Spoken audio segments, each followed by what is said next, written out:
কালত ডক্টৰ ভূপেন হাজৰিকা দেৱৰ সৈতে বিভিন্ন সময়ত জড়িত হৈ আছিলে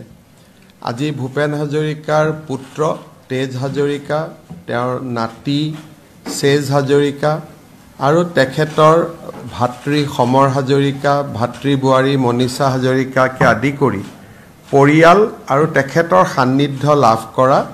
কেইবাগৰাকীও ব্যক্তি এই শতবাৰ্ষিকী অনুষ্ঠানৰ সদস্য হিচাপে উপস্থিত আছিলে আৰু সকলোৱে বিভিন্ন ধৰণৰ পৰামৰ্শৰে আজিৰ সভাখন সমৃদ্ধ কৰি তোলে চৰকাৰে যি ধৰণে কাৰ্যসূচীসমূহ ভাবিছিল তাৰ লগত কেইবাটাও অতিৰিক্ত সংযোজনৰ পৰামৰ্শও আগবঢ়োৱা হৈছে আমি গোটেই পৰামৰ্শসমূহ আকৌ এবাৰ চালিজাৰি চাম আৰু তেখেতসকলৰ পৰামৰ্শসমূহ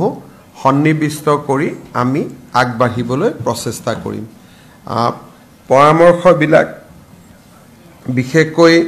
প্ৰায় 40 গৰাকী ব্যক্তিয়ে তাতে যেহেতু পৰামৰ্শ আগবঢ়াইছিলে গতিকে পৰামৰ্শৰ তালিকাখন অলপ দীঘল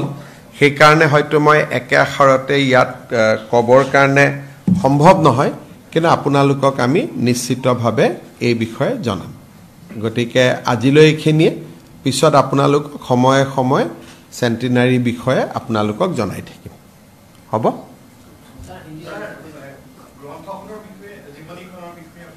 বিভিন্ন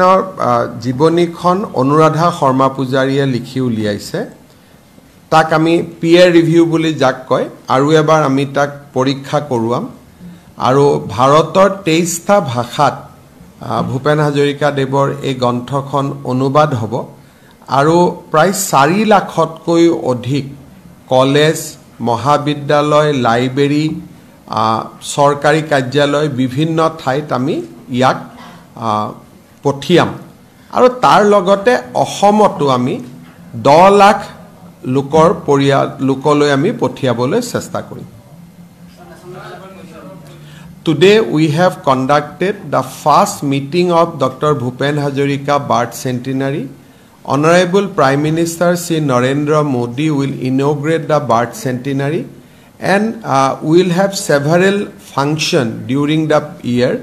Today we had the first meeting of the core committee. We received many valuable suggestions